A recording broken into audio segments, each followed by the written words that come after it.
ગુજરાત સાંસદ અને ગુજરાત ભાજપ પ્રદેશ પ્રમુખ માનનીય શ્રી સી.આર. પાટીલજીનું સ્વાગત કરશો છે.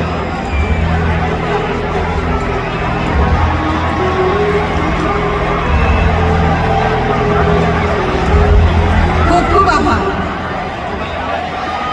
હવે હું ગુજરાતના માનનીય રમતગમત યુવા અને સાંસ્કૃતિક પ્રવૃત્તિઓ વિભાગના પ્રધાન શ્રી હર્ષભાઈ સંઘવીને સ્વાગત ઉદ્બોધન માટે આમંત્રિત કરીશ.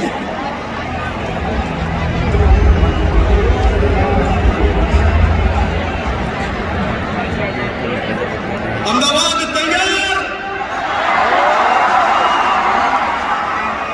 एक साथ है, बोलो भारत माता की, भारत माता की।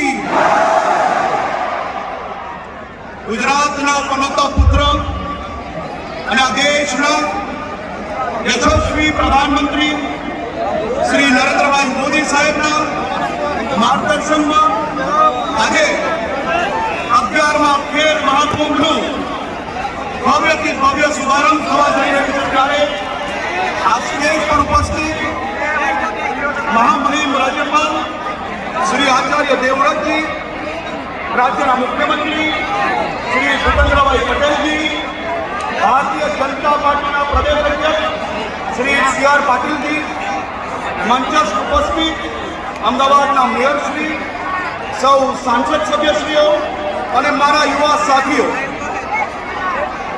મિત્રો, આજે હું આપને અને આપના વતી માનનીય પ્રધાનમંત્રી શ્રીનો આભાર માનવા માંગુ છું કે ગુજરાતના યુવાનોને રમત ગમત ક્ષેત્રે પ્રોત્સાહન પૂરું પાડવા માટે અતિ વ્યસ્ત સમયમાંથી આપણા સૌ માટે સમય નીકાળીને આજે ગુજરાતના યુવાનોને પ્રેરિત કરવા એ પધાર્યા છે. મિત્રો, હું આપને યાદ અપાવવા માંગુ છું કે સંકલ્પ શું હોઈ શકે, સોગંદ શું હોઈ શકે. આ એ જ ધરતી છે, આ એ જ ભૂમિ છે, આ એ જ સરદાર પટેલ સ્ટેડિયમ છે. 20 ફેબ્રુઆરી 2014ના દિવસે આદરણીય વડાપ્રધાનશ્રીએ અહીંથી એક સંકલ્પ લીધેલો कि सौगंध है मुझे इस मिट्टी की, मैं देश नहीं मिटने दूंगा. सौगंध है मुझे इस मिट्टी की, मैं देश नहीं झुकने दूंगा.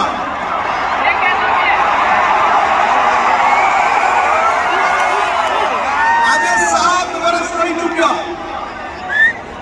અને આ 7 વર્ષમાં સંકલ્પ હજી બી અડીખમ છે અને માનનીય મોદી સાહેબનો જે સંકલ્પ છે એ હિમાલય જેવો અટલ વિશ્વાસ છે. માનનીય મોદી સાહેબે આપણા રાજ્ય માટે, આ દેશ માટે અનેક એવા કાર્યો કર્યા છે કે જે શબ્દોથી વર્ણવી ના શકાય. મોદી સાહેબે દેશના વિકાસમાં, કે દેશની સુરક્ષામાં, આ દેશના છેવાડાના માનવીના ઉત્થાન માટે અનેક એવા પગલાં લીધા છે કે જે પગલાં આ દેશને નવી ઊંચાઈઓ સુધી લઈ ગયા. આપણા સૌ યુવાનો માટે આત્મનિર્ભર ભારતની યોજનાથી અનેક યુવાનોને નવું પ્લેટફોર્મ પૂરું પાડ્યું. આપણા સૌ યુવાનો માટે મેક ઇન ઇન્ડિયા હોય કે પછી ડિજિટલ ઇન્ડિયા, સ્કિલ ઇન્ડિયા હોય કે પછી સ્ટાર્ટઅપ ઇન્ડિયા, ખેલો ઇન્ડિયા હોય કે પછી ક્વિક ઇન્ડિયા, આ તમામ પ્લેટફોર્મોથી આપણે યુવાનોને એક નવું પ્લેટફોર્મ પૂરવાનું. માનનીય મોદી સાહેબને આ રાજ્યના સૌ વિદ્યાર્થીઓ વતી હું આભાર માનવા માંગુ છું. આ દેશને દુનિયાની એક મોટી તાકાત બનાવી. આપણે સૌ જાણીએ છીએ કે યુક્રેનમાં અચાનક યુદ્ધ શરૂ થયું અને સમગ્ર વિશ્વના લાખો વિદ્યાર્થીઓ ત્યાં ફસાયેલા. આપણું ભારત પહેલું એવું દેશ હતું કે જેને ત્યાંથી હજારોની સંખ્યામાં વિદ્યાર્થીઓને ઇવેક્યુએટ કર્યા અને માત્ર દેશ સુધી એમના ઘર સુધી પહોંચાડવાની વ્યવસ્થા કરી. માનનીય મોદી સાહેબે એમની કેબિનેટના અનેક મંત્રીઓને ત્યાં સુધી મોકલ્યા. આવા અનેક કાર્યો થકી તમે જે 2014માં જે સોગંદ લીધેલી એને ચરિતાર્થ કર્યું છે એ બદલ આ રાજ્યના યુવાનો વતી હું આપનો આભાર માનું છું. 2013 પહેલા આઝાદીના 52 વર્ષેથી ગુજરાતમાં માત્ર 2,53,00,000 બજેટ હતું. તૂટેલા માત્ર 3 ટ્રેનિંગ સેન્ટર હતા. 2002 પછી આદરણીય મોદી સાહેબે આ રાજ્યમાં રમત-ગમત ક્ષેત્રમાં અનેક એવા પગલાં લીધા. 2010માં ગુજરાતના 18,000 ગામડાઓમાં જે યુવાનો છે એની અંદર જે સ્કિલ છે એને પ્લેટફોર્મ પૂરું પાડવા માટે ખેલ મહાકુંભની શરૂઆત કરેલી. અને આ ખેલ મહાકુંભમાં પહેલા જ વર્ષે 16 ગેમોમાં 13 લાખથી વધારે લોકોએ ભાગ લીધો. એ બીજ જે વાવેલું એ 2022માં વટવૃક્ષ બન્યું છે. આ વખતે 55 લાખ લોકોએ આ ખેલ મહાકુંભમાં ભાગ લીધો છે. અને હાલમાં ગુજરાત પાસે 24 જેટલા સ્પોર્ટ્સ સેન્ટર, 44 જેટલી ફૂલ ડે સ્કૂલ અને હાઈ પરફોર્મન્સ સેન્ટર આપણે સૌને ભેટ મળી. આપણા સૌના વતી આદરણીય મોદી સાહેબને હું ફરી એકવાર આભાર માનવા માંગુ છું. અને આપ સૌ મંચસ્થ મહાનુભાવોનો હું ખૂબ ખૂબ આભાર માનું છું કે આપ અહીંયા આવ્યા અને અમને સૌ યુવાનોને માર્ગદર્શન આપશો.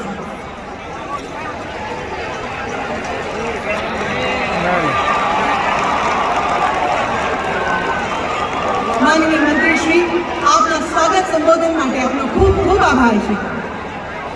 આપણા દીર્ઘદ્રષ્ટા પ્રધાનમંત્રી શ્રી નરેન્દ્ર મોદીજીએ રાજ્યના યુવાનોને રમત-ગમત પ્રવૃત્તિ માટે શ્રેષ્ઠતમ સુવિધાઓ અને પ્રોત્સાહન મળે તે માટે વિવિધ નીતિઓ ઘડી સુવિધાસભર સ્પોર્ટ્સ સંકુલ ઊભા કર્યા, જેના કારણે ગુજરાતના રમતવીરો વિવિધ રમતોમાં દેશ અને દુનિયામાં પોતાનું અને ગુજરાતનું નામ રોશન કરી રહ્યા છે. આવો આપણે સાથે મળીને નિહાળીએ એક એવી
माननीय प्रधानमंत्री श्री, आपको खूब खूब आभार.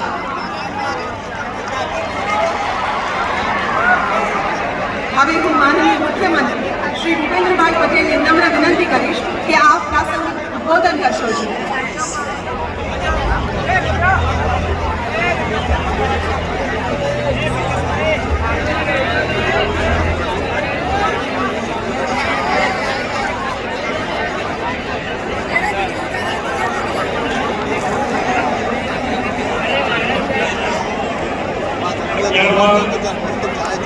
મહાકુંભના પ્રારંભ પ્રસંગે આપણું માર્ગદર્શન કરવા પધારેલા વિશ્વના સૌથી વધુ લોકપ્રિય જનનાયક, યુવા શક્તિને સ્પોર્ટ્સથી સ્ટાર્ટઅપ અને એજ્યુકેશનથી ઇનોવેશન સુધી પ્રેરિત કરનાર પ્રણેતા માન્ય વડાપ્રધાન શ્રી નરેન્દ્રભાઈ મોદી સાહેબ, આચાર્ય શ્રી રાજ્યપાલ શ્રી આચાર્ય દેવવ્રતજી, અમારા ભારતીય જનતા પાર્ટીના પ્રદેશ પ્રમુખ અને સાંસદ શ્રી આર પાટીલજી, રમત-ગમત મંત્રી શ્રી હર્ષભાઈ સંઘવી, રાજ્યસભાના સાંસદ શ્રી નરેન્દ્રભાઈ અમીન, પૂર્વના સાંસદ શ્રી હસમુખભાઈ પટેલ, અમદાવાદના મેયર શ્રી કિરીટભાઈ પરમાર,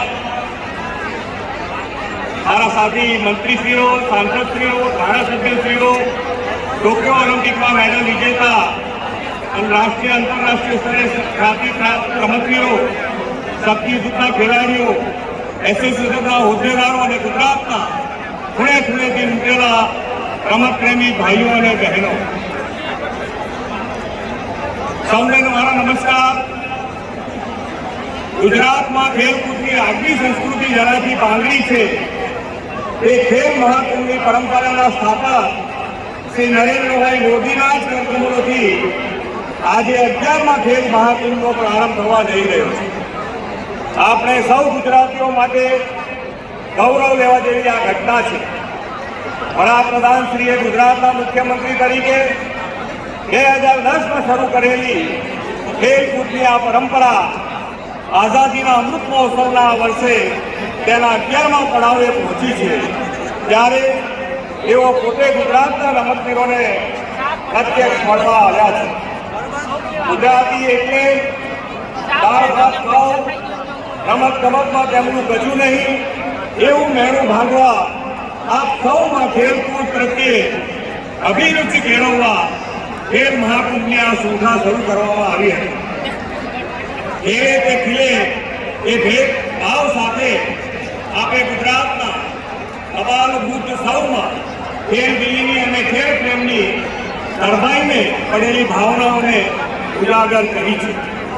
એક સમયે 13 લાખ રમતવીરોની ભાગીદારી શરૂ થયેલી આ પરંપરા 55 લાખથી વધુ રમતવીરોની સહભાગિતા સુધી પહોંચી છે.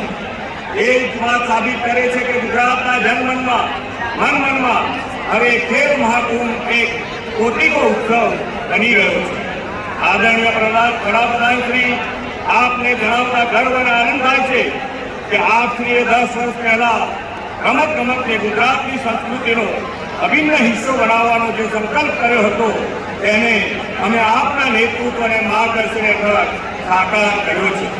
ખેલાડીઓ રમત રમવા ખાતર જ રમે તેમ નહીં, પરંતુ તેમની રુચિના ખેલમાં ખીલે એવો માહોલ બનાવવા માટે પૌષ્ટિક આહારથી માંડીને વિશ્વ કક્ષાની ટ્રેનિંગ, કોચિંગ, રમતગમતના સંકુલો અને આકર્ષક પારિતોષિક દ્વારા પ્રોત્સાહન આપવામાં આવી રહ્યું છે.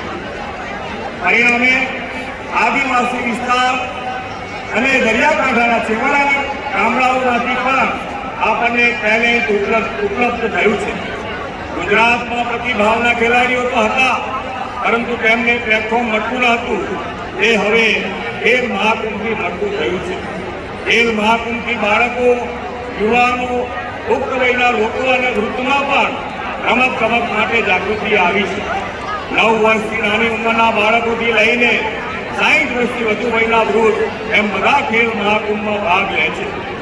એક દ્રષ્ટા વડાપ્રધાન શ્રી મોદીજીના માર્ગદર્શન અને પ્રેરણાથી ગુજરાતમાં એક સ્પોર્ટિંગ કોમ્યુનિટી તૈયાર થઈ છે. ગુજરાતમાં ખેલકૂદને હવે અલગ રીતે જોવાય છે. ગુજરાતના સમાજ જીવનમાં રમત હવે માત્ર એક્સ્ટ્રા કરિક્યુલમ એક્ટિવિટી નથી રહી, પરંતુ તે વે ઓફ લાઈફ બની છે. ખેલકૂદ સર્વાંગી વિકાસનું સાધન છે એમ લોકો સમજતા થયા છે. વડાપ્રધાનશ્રીએ આવેલા વિચાર બીજ આજે વટવૃક્ષ બની મીઠા ફળ આપી રહ્યા છે. થોડા વર્ષો પહેલા ગુજરાતમાંથી આવતા ક્રિકેટરના રમતવીરો જ રાજ્યમાં જાણીતા હતા, પરંતુ હવે ટેનિસ, સ્વિમિંગ, એથ્લેટિક્સ, બેડમિન્ટન જેવી અન્ય ઘણી રમતોમાં રમતવીરોના નામ પણ લોકજીભે ચડ્યા છે. આ પરિવર્તન ખેલ મહાકુંભ દ્વારા જ આવ્યું છે. વિજેતા બનેલા પ્રતિભાશાળી ખેલાડીઓને પછી વિશિષ્ટ તાલીમ, આંતરરાષ્ટ્રીય સ્તરની સુવિધાઓ અને કોચિંગ આપવામાં આવે છે. પરિણામે વિવિધ રાષ્ટ્રીય અને આંતરરાષ્ટ્રીય રમતની સ્પર્ધામાં ગુજરાતના ખેલાડીઓની સંખ્યામાં વધારો થઈ રહ્યો છે. આદિવાસી જિલ્લા ડાંગમાંથી આવતી દીકરી સરિતા ગાયકવાડ ખેલ મહાકુંભની જ બહેન છે. પ્રથમ વખત ગુજરાતની 6 દીકરીઓ માના પટેલ, અંકિતા રૈના, સોનલ પટેલ, ભાવિના પટેલ, એલાવેની, પારુલ પરમાર એ ટોક્યો ઓલિમ્પિકમાં ભાગ લઈ ગુજરાતને ગૌરવ અપાવ્યું છે. રાજ્યના રમતવીરોની સિદ્ધિઓને ગુજરાતમાં રમતગમત પ્રત્યે વધુ જાગૃતિ અને રોગચાળા પેદા કર્યા છે. ગુજરાતને આપના દિશા દર્શનમાં ખેલ મહાકુંભની શરૂઆત કરીને એક ચોરસ સ્પોર્ટ્સ ઇકોસિસ્ટમ ઊભી કરી છે. આ સ્પોર્ટ્સ ઇકોસિસ્ટમને વધુ ઉન્નત બનાવવાના હેતુથી રાજ્યની નવી સ્પોર્ટ્સ પોલિસી પર આજે આપશ્રીના કમલોથી લોન્ચ થવા જઈ રહી છે. ગુજરાતમાં સ્થાપાયેલી સ્વાણી ગુજરાત યુનિવર્સિટી આપણા વિઝનને સાકાર કરી રહી છે. આ યુનિવર્સિટીમાં છેલ્લા 2.5 વર્ષમાં 3,500થી વધુ વિદ્યાર્થીઓને વિવિધ અભ્યાસક્રમોમાં પ્રવેશ મેળવ્યા છે. રાજ્યની 19 જિલ્લામાં બહુહેતુક ઇન્ડોર હોલ અને આઉટડોર હોલ રમતો માટે સુવિધાઓ સાથે સરકારી સ્કૂલ રમતગમત માટે તૈયાર કર્યા છે. આઝાદીના અમૃત મહોત્સવનું આહવાન રમતગમત ક્ષેત્રની પ્રતિભાઓ માટે ખેલ મહાકુંભથી કૌશલ્ય ઝળકાવવાનું અમૃત વર્ષ બનશે. આઝાદીની લડત સ્વરાજ્ય માટે હતી. આઝાદી બાદ દેશમાં સુરાજ્યની સુશાસનની આહલે જાગી હતી. હવે રાજ્ય અને સુરાજ્ય બાદ સ્વસ્થ રાષ્ટ્ર સ્વસ્થ રાજ્ય માટેની પ્રબળ ઝંખના શ્રી નરેન્દ્રભાઈના નેતૃત્વમાં જાગી છે. સ્વસ્થ રાજ્યના નિર્માણ માટે ખેલ મહાકુંભ જેવા આયોજનો સહયાગરૂપ બનશે. રમતગમત ક્ષેત્રે ગુજરાત સિતારાઓ તો રાજ્યને મળ્યા છે, સાથે સાથે લોકોમાં ફિટનેસ તંદુરસ્તીની પણ ભાવના વધુ ઉજાગર થઈ છે. 2010માં ખેલ મહાકુંભના માધ્યમથી ગુજરાતને રમતગમતના વૈશ્વિક લક્ષ્ય મૂકવાનું જે સ્વપ્ન વડાપ્રધાનશ્રીએ જોયું હતું, ત્યારે હજુ વધુ આગળ વધારીને ખેલકૂદ ક્ષેત્રે નવા કીર્તિમાન સ્થાપવાના છે. વડાપ્રધાનશ્રીનો સંકલ્પ છે કે ભારતમાં ઓલિમ્પિકનું આયોજન થાય. આપશ્રીના માર્ગદર્શનમાં ગુજરાતના રમતવીરો આ આયોજનમાં મહત્વની ભૂમિકા અદા કરવા સજ્જ છે. આવો સૌ સાથે મળી ગુજરાતમાં સ્પોર્ટ્સ કલ્ચરને વધુ પોપ્યુલર બનાવીએ. આ વર્ષે ખેલ મહાકુંભને સફળ બનાવીએ, રમીએ અને સ્વસ્થ રહીએ. વિનમું છું, ભારત માતા કી જય. જય જય ગણેશ.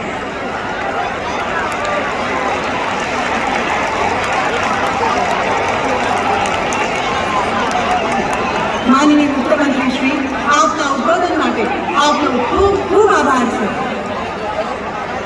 રાજ્ય સરકાર દ્વારા લીધેલ વિવિધ પ્રોત્સાહક પગલાઓને કારણે રાજ્યમાં રમતગમત માટેનું ઘણું જ હકારાત્મક વાતાવરણ ઊભું થયેલ છે અને રમતગમત પ્રવૃત્તિમાં ગુજરાત રાજ્ય દેશભરમાં અગ્રેસર બને તે માટે રાજ્ય સરકારે ગુજરાત ખેલકૂદ નીતિ 2022 તૈયાર કરી છે, જેથી રાષ્ટ્રીય તેમજ આંતરરાષ્ટ્રીય ક્ષેત્રે ગુજરાત અગ્રીમ સ્થાન મેળવી શકે. માનનીય પ્રધાનમંત્રીશ્રીને નમ્ર વિનંતી કરીશ કે આ ગુજરાત ખેલકૂદ નીતિ 2022 રિમોટ દ્વારા ડિજિટલ આઉટરીચ કરશો.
महत्वपूर्ण पहलू है।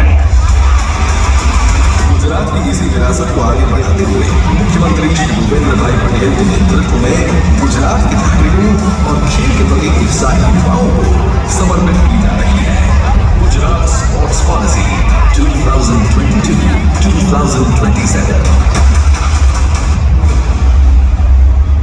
जिससे गुजरात में स्पोर्ट्स के साथ विकसित होगा स्पोर्ट्स कल्चर।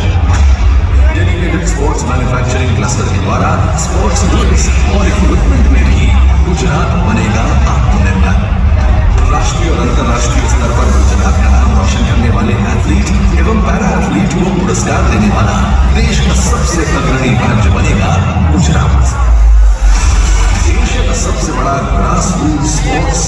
आइडेंटिफिकेशन और डेवलपमेंट प्रोग्राम बनेगा खेल महाकुंभ। गुजरात सिंगल और multi sports international events host करेगा। स्पोर्ट्स एसोसिएशन के साथ मिलकर स्पोर्ट्स लीग्स और कॉम्पिटिशन्स का आयोजन होगा। गुजरात में 4 नए world class high performance centres बनेंगे और para athlete focused high performance centre स्थापित करने वाला भारत का पहला राज्य बनेगा गुजरात। साथ ही कोच एक्रेडिटेशन और कोच करियर पाथवे प्रोग्राम शुरू करने वाला देश का पहला राज्य भी बनेगा गुजरात। ट्राइबल और इंडिजिनस लोगों में स्पोर्ट्स को बढ़ावा देने हेतु डेडिकेटेड प्रोग्राम शुरू होगा। स्पोर्ट्स यूनिवर्सिटी के माध्यम से शुरू किए जाएंगे एडवांस्ड डेटा एनालिटिक्स और स्पोर्ट्स साइंस मॉडल्स। एथलीट्स के भविष्य को संवारने के लिए शुरू किया जाएगा एथलीट वेलफेयर प्रोग्राम। देश को लेगेसी को बढ़ाने के प्रधानमंत्री जी के मिशन को साकार करने की दिशा में एक महत्वपूर्ण कदम होगा गुजरात में नेट जीरो स्पोर्ट्स इवेंट्स का आयोजन। और अत्याधुनिक टेक्नोलॉजी से गुजरात में पेपरलेस, पारदर्शी और समयबद्ध होगी स्पोर्ट्स गवर्नेंस।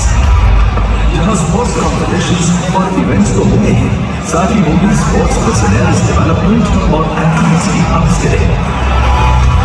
क्योंकि बात साफ है, ऐसे ही न्यू एज और future ready initiatives policy driven state Gujarat को बनाएंगे देश और दुनिया का leading sports hub. Gujarat sports policy 2022-2027।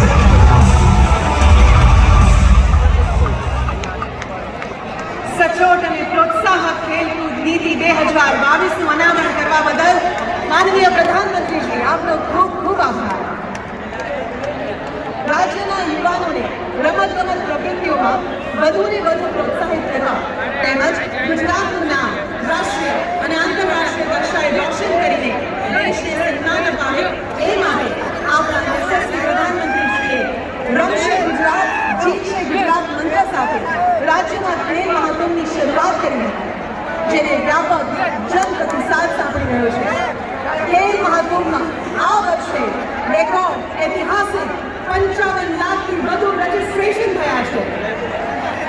હવે હું માનનીય પ્રધાનમંત્રીશ્રીને નમ્ર નિવેદન કરીશ કે આપ 11મા ખેલ મહાકુંભનો રિમોટ દ્વારા શુભારંભ કરશો જી.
માનનીય પ્રધાનમંત્રી શ્રી ગુજરાતને ખેલ મહાકુંભની ભેટ આપવા બદલ અમે આપના આભારી છીએ અને સમગ્ર ગુજરાતની જનતાને લાખ લાખ અભિનંદન છે.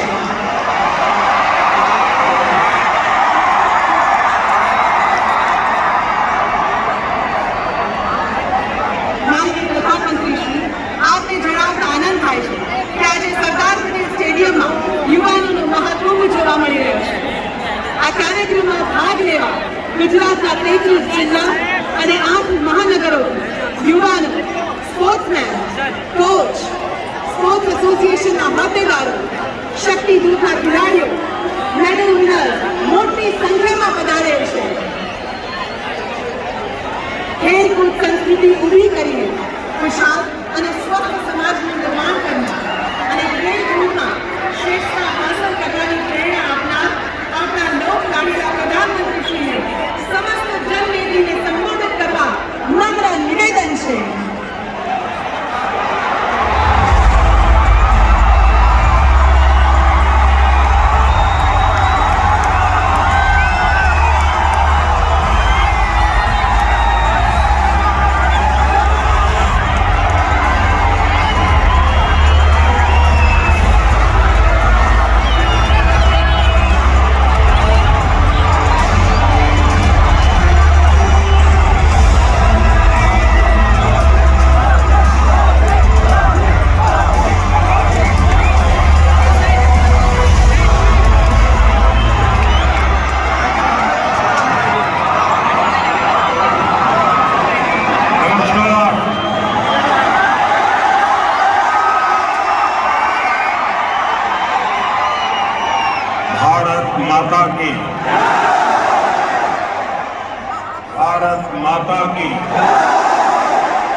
भारत माता की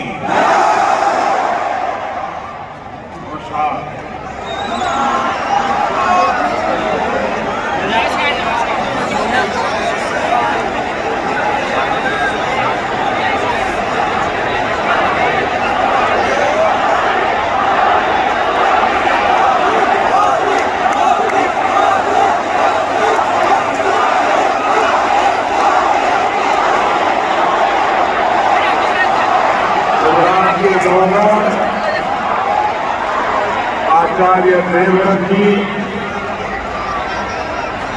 यहाँ के लोकप्रिय मुख्यमंत्री भूपेंद्र पटेल जी, संसद में मेरे साथी और प्रदेश भारतीय जनता पार्टी के अध्यक्ष CR पाटिल जी, गुजरात सरकार में खेल राज्य मंत्री श्री हर्ष संघवी जी, संसद में मेरे सहयोगी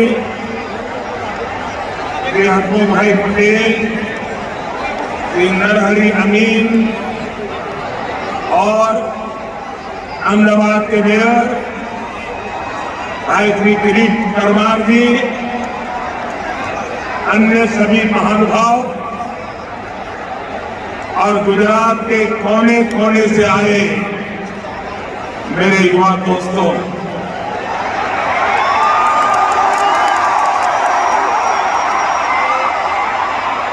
मेरे सामने ये युवा जोश का ये सागर,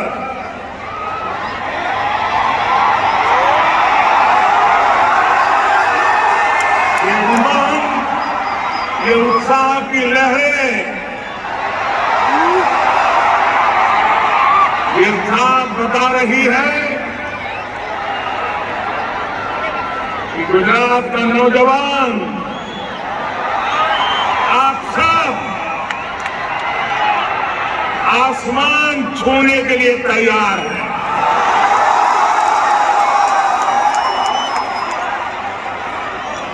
ये न केवल खेलों का महाकुंभ है, बल्कि ये गुजरात की युवा शक्ति का भी महाकुंभ है.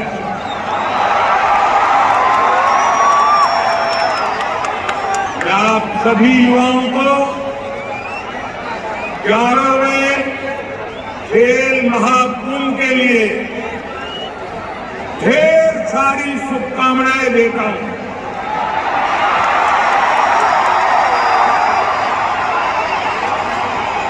मैं गुजरात सरकार को विशेष रूप से यशस्वी मुख्यमंत्री श्री भूपेंद्र भाई पटेल को भी इस भव्य आयोजन के लिए बहुत बहुत बधाई देता हूं।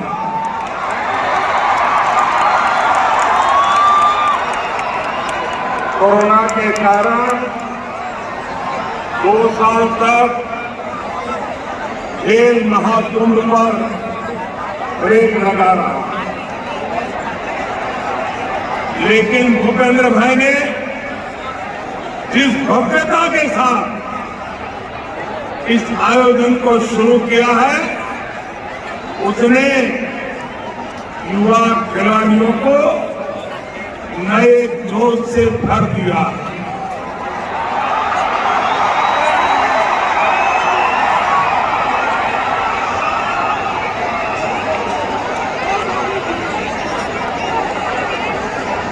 दोस्तों, मुझे याद है 12 साल पहले 2010 में गुजरात के मुख्यमंत्री के नाते उस कार्यकाल में खेल महाकुंभ की शुरुआत की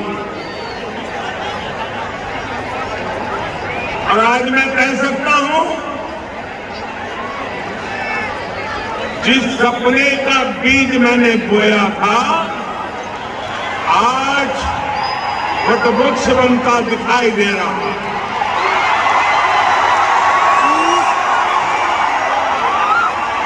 उस बीज को मैं आज इतने विशाल वटवृक्ष का आकार लेके देख रहा हूं।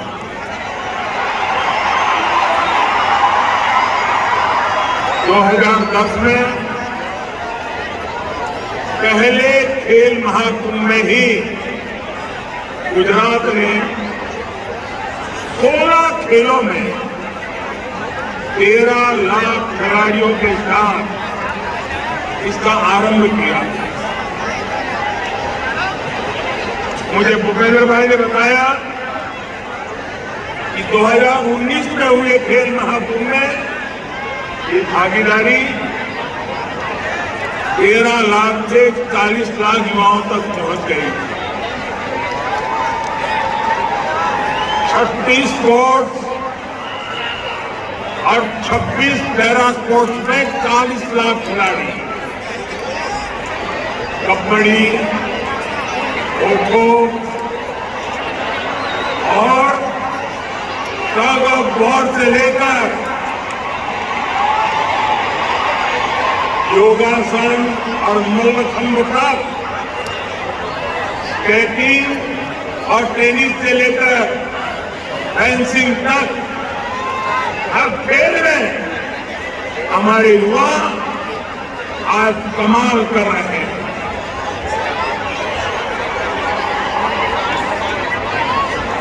और अब यह आंकड़ा 40 लाख को पार करके 55 लाख पहुंच रहा है।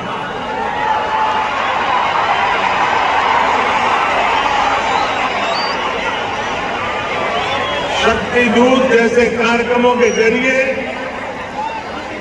खेल महाकुंभ के खिलाड़ियों को सहयोग देने की जिम्मेदारी भी सरकार उठा रही है और इधर लगातार अविराम प्रयास किए गए। खिलाड़ियों ने जो साधना की, और जब खिलाड़ी प्रगति करता है तो उसके पीछे एक लंबी तपस्या होती है।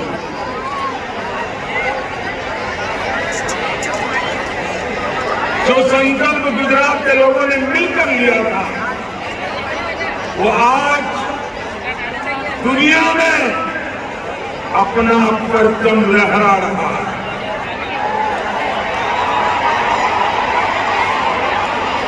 मेरे नौजवान साथियों, ये गुजरात की युवा शक्ति का आपको गर्व है।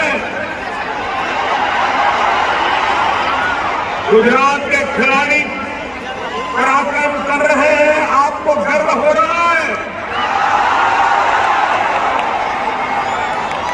खेल महाकुंभ से निकलने वाले युवा ओलंपिक, कॉमनवेल्थ और एशियन गेम्स समेत कई वैश्विक खेलों में आज देश का और गुजरात का युवा अपना जलवा बिखेर रहे हैं। ऐसी ही प्रतिभाएं इस महाकुंभ से भी आपके बीच से ही निकलने वाली है। खिलाड़ी युवा तैयार करते हैं, खेल के मैदान से उभरते हैं और पूरे हिंदुस्तान का परचम दुनिया में लहराते हैं।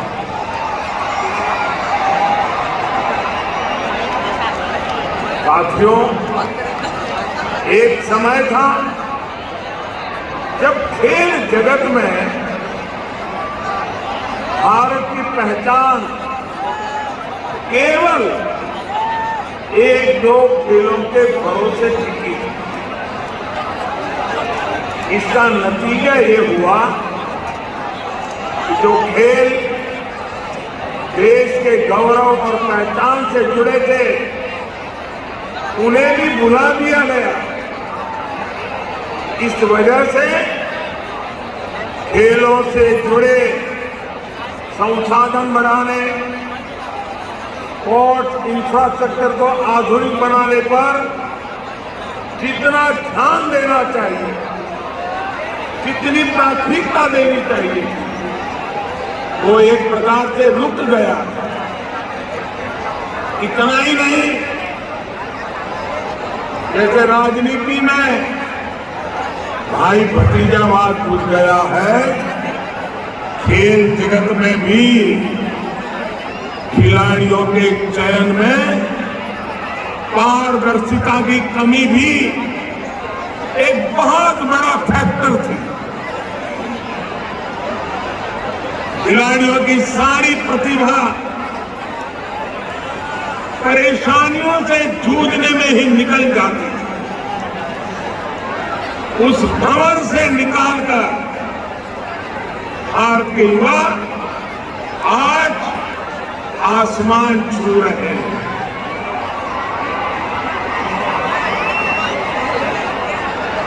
गोल्ड और सिल्वर की चमक देश के आत्मविश्वास को भी चमका भी रही है और चमत्कार का अनुभव भी कर रहा है। दुनिया का सबसे युवा देश खेल के मैदान में भी एक ताकत बनकर उभर रहा है। टोक्यो ओलंपिक्स और पैरालंपिक्स, उसमें हमारे खिलाड़ियों ने इस बदलाव को साबित किया। टोक्यो ओलंपिक्स में भारत ने पहली बार 7 मेडल जीते हैं। यही रिकॉर्ड भारत के बेटे बेटियों ने टोक्यो पैरालंपिक्स में भी बनाया। भारत ने इस वैश्विक प्रतियोगिता में 19 मेडल जीते। लेकिन साथियों, ये तो शुरुआत है। न हिंदुस्तान रुकने वाला है, न हिंदुस्तान थकने वाला है।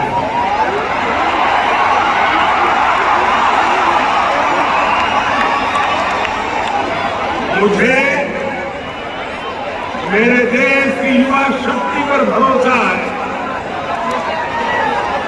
मुझे मेरे देश के युवा खिलाड़ियों की तपस्या पर भरोसा है। मुझे मेरे देश के युवा खिलाड़ियों के सपने, संकल्प और समर्पण पर भरोसा है। और इसलिए आज मैं लाखों युवाओं के सामने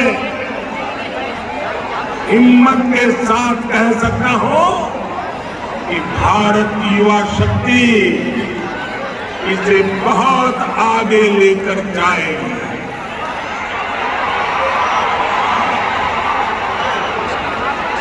वो दिन दूर नहीं जब हम कई खेलों में कई गोल एक साथ जीतने वाले देशों में हिंदुस्तान का तिरंगा भी लहराता होगा।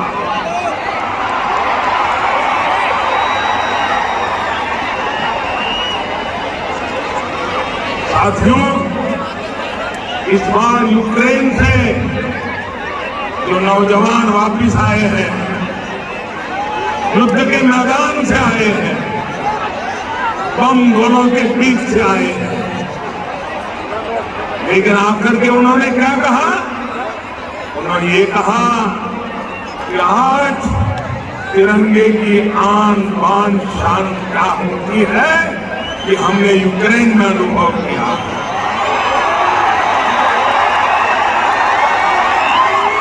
लेकिन साथियों,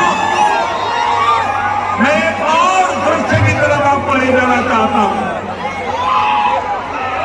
जब हमारे खिलाड़ी मेडल प्राप्त करके पोडियम पर खड़े रहते थे और जब तिरंगा झंडा दिखाई देता था, भारत का राष्ट्रगान होता था, आपने टीवी पे देखा होगा हमारे खिलाड़ियों की आंखों से हर्ष के, गौरव के आंसू बह रहे। ये होती है देशभक्ति। साथियों, भारत जैसे युवा देश को दिशा देने में आप सभी युवाओं की बहुत बड़ी भूमिका है। आने वाले कल को युवा ही गढ़ सकता है और वही गढ़ सकता है जो उसके लिए संकल्प लेता है और संकल्प के साथ समर्पण से जुट जाता है।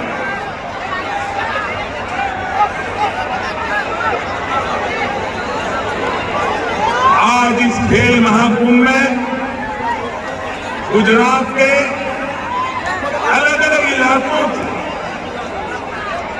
गांव से, शहर से, कस्बों से आप लाखों युवा यहां एक साथ जुड़े। आप अपने सपनों को पूरा करने के लिए दिन रात मेहनत कर रहे हैं। मैं आपके सपनों में आपके क्षेत्र का भविष्य देखता हूं, आपके जिले का भविष्य देखता हूं। मैं आपके सपनों में पूरे गुजरात और देश का भविष्य देखता हूं। और इसलिए आज स्टार्टअप इंडिया से लेकर स्टैंड अप इंडिया तक, मेक इन इंडिया से लेकर आत्मनिर्भर भारत और वोकल फॉर लोकल तक नए भारत के हर अभियान की जिम्मेदारी भारत के युवाओं ने खुद आगे बढ़कर उठाई है। हमारे युवाओं ने भारत के सामर्थ्य को साबित करके दिखाया। मेरे नौजवान साथियों, लेकर स्पेस पावर तक, डिफेंस से लेकर आर्टिफिशियल इंटेलिजेंस तक, हर फील्ड में भारत का दबदबा है। दुनिया भारत को एक बड़ी शक्ति के रूप में देख रही है। भारत की इस शक्ति को स्पोर्ट्स स्पिरिट, खेल दिली कई गुना बढ़ा सकती है। यही आपकी सफलता का भी मंत्र है। और इसलिए मैं हमेशा कहता हूं, जो खेले वही खिले। मेरी आप सब युवाओं के लिए भी सलाह है, सफलता के लिए कभी कोई शॉर्टकट मत खोजिएगा। आपने रेलवे प्लेटफॉर्म पर देखा होगा, कुछ लोग ब्रिज पर से जाने के बजाय पटरी क्रॉस करके जाते हैं, तो वहां रेलवे वालों ने लिखा होता है, short come will cut you short.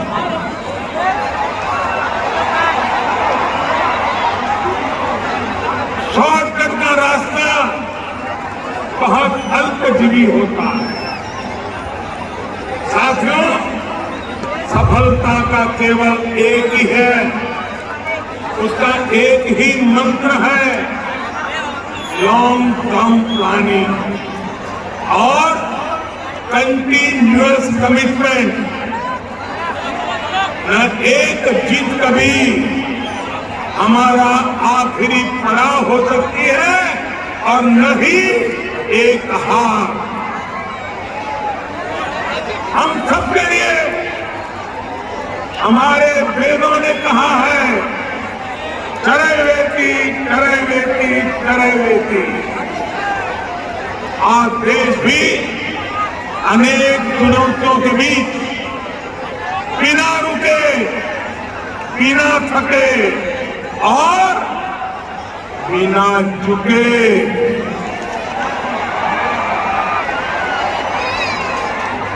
आगे बढ़ रहा है।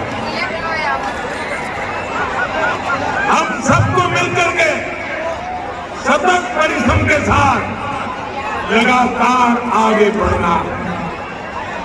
साथियों, स्पोर्ट में हम जीत के लिए 360 डिग्री परफॉर्म करने की जरूरत होती है। अब पूरी टीम को परफॉर्म करना होगा।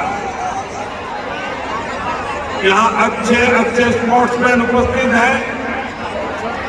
आप बताइए, क्या क्रिकेट में कोई टीम बैटिंग अच्छी करे लेकिन बॉलिंग बिल्कुल खराब करे तो जीत पाएगी क्या?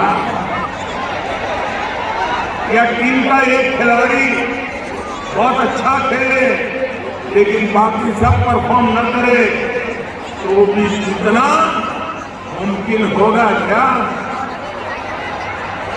जीतने के लिए पूरी टीम को बैटिंग, बॉलिंग और फील्डिंग में सब जगह अच्छा खेलना होगा।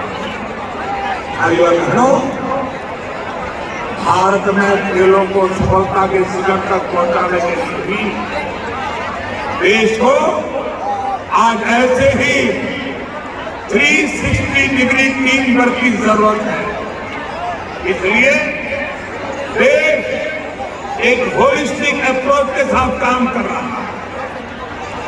खेलो इंडिया प्रोग्राम इसी प्रयास का एक बड़ा उदाहरण है। पहले हमारी युवा प्रतिभाएं कभी रह जाती थी, उन्हें मौका नहीं मिलता था। हमने देश की प्रतिभाओं को पहचानना, उन्हें हर जरूरी सहयोग देना शुरू किया। प्रतिभा होने के बावजूद हमारे युवा ट्रेनिंग के भाव में पीछे रह जाते थे। आज बेहतर से बेहतर ट्रेनिंग सुविधाएं खिलाड़ियों को दी जा रही है। देश ये सुनिश्चित कर रहा है कि खिलाड़ियों को रिसोर्सेज की कोई कमी न पड़े। पिछले 7-8 सालों में स्पोर्ट्स बजट करीब 70% बढ़ाया गया। एक बड़ी चिंता खिलाड़ियों के भविष्य को लेकर भी रहती है। आप कल्पना करिए, अगर खिलाड़ी अपने भविष्य के लिए आश्वस्त नहीं होगा तो क्या वो खेल के प्रति 100% समर्पण कर पाएगा? इसलिए हमने खिलाड़ियों को मिलने वाले एनकरेजमेंट एंड अवार्ड में भी 60% से ज्यादा का इजाफा किया। अलग अलग स्कीम्स के जरिए अब उन सभी कोचिज को भी रिवॉर्ड दिया जा रहा है जिन्होंने मेडल जीतने वाले खिलाड़ियों को प्रशिक्षण दिया। इसका परिणाम ये है कि आज ग्रामीण इलाकों से, पिछड़े वर्ग से, आदिवासी समाज से भी वो प्रतिभाएं देश के लिए सामने आ रही है जिसके लिए देश को गौरव है। आज तो हमारे देश में खिलाड़ियों को एक और भी विचित्र सी परेशानी का सामना करना पड़ता है। पहले आप अगर किसी को बताते थे कि मैं खिलाड़ी हूं तो लोग पूछते थे कि भाई ठीक है, खिलाड़ी हो, हर बच्चा खेलता है, लेकिन असल में आप करते क्या हो? यानी खेल को हमारे यहां सहज स्वीकृति ही नहीं। साथियों, परेशान मत होइए, ये दिक्कत केवल आपके सामने नहीं आती थी, हमारे देश के बड़े बड़े खिलाड़ियों को भी इससे गुजरना पड़ा। मेरे नौजवान साथियों, हमारे खिलाड़ियों की सफलता ने अब समाज की सोच को बदलना शुरू किया। अब लोग ये समझ रहे हैं कि स्पोर्ट्स में कैरियर का मतलब केवल वर्ल्ड नंबर वन बनना ही होता, ऐसा नहीं है। स्पोर्ट्स से जुड़ी तमाम संभावनाओं में युवा अपना कैरियर बना सकता है। कोई कोच बन सकता है, कोई स्पोर्ट्स सॉफ्टवेयर में सफलता कमा कर सकता है, स्पोर्ट्स मैनेजमेंट में भी स्पोर्ट्स से जुड़ा एक बड़ा क्षेत्र है। कई युवा स्पोर्ट्स राइटिंग में शानदार कैरियर बना रहे हैं। ऐसे ही खेलों के साथ साथ ट्रेनर, फिजियोथेरेपिस्ट और डायटिशियन जैसे तमाम अवसर पैदा होते हैं। इन सभी फील्ड्स को युवा अपने लिए कैरियर के रूप में देखे, आगे बढ़े। इसके लिए देश प्रोफेशनल इंस्टीट्यूशन खड़े कर रहा है। उदाहरण के तौर पर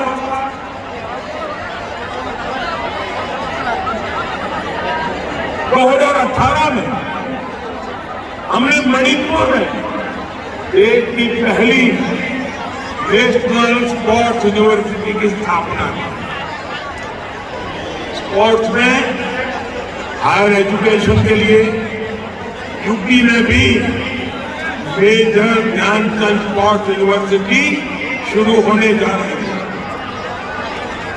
IIM रोहतक ने स्पोर्ट्स मैनेजमेंट में पीजी डिप्लोमा भी शुरू किया है। हमारे गुजरात में स्वर्णिम गुजरात स्पोर्ट्स यूनिवर्सिटी भी इसका एक बड़ा उदाहरण है। स्वर्णिम गुजरात स्पोर्ट्स यूनिवर्सिटी ने यहाँ स्पोर्ट्स इकोसिस्टम बनाने में बड़ी भूमिका निभाई है। मुझे बताया गया है कि गुजरात सरकार स्पोर्ट्स इकोसिस्टम और इंफ्रास्ट्रक्चर को और व्यापक बनाने के लिए तालुका और जिला स्तर पर स्पोर्ट्स कॉम्प्लेक्स भी बना रही है। ये सभी प्रयास स्पोर्ट्स वर्ल्ड में गुजरात और भारत की प्रोफेशनल प्रेजेंस को और मजबूत करेगी।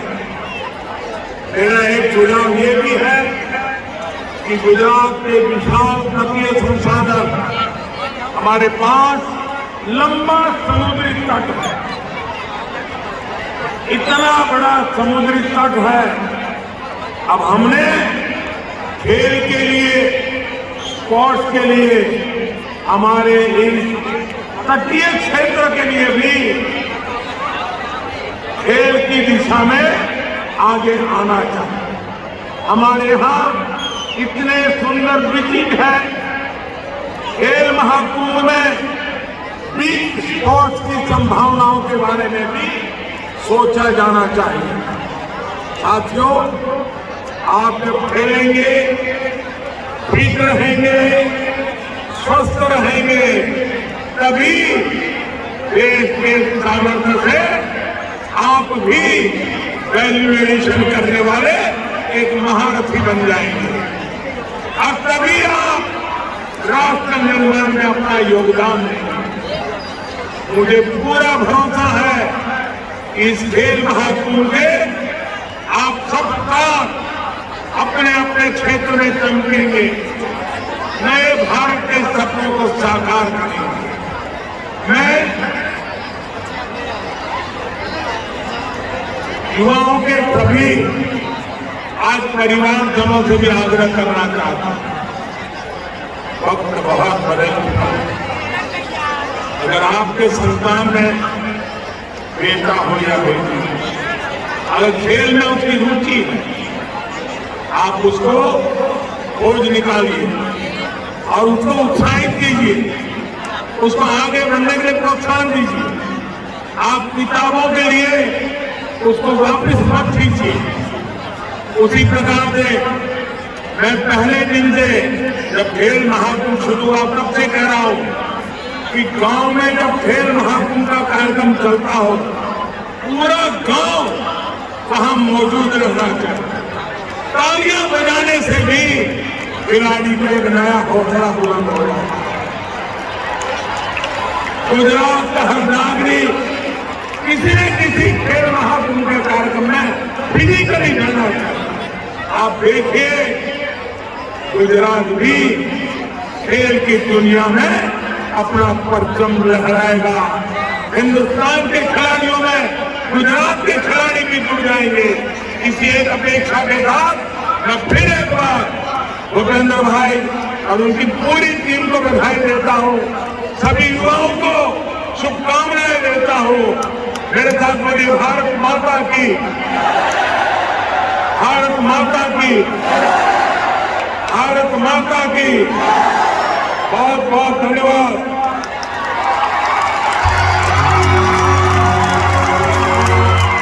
मैं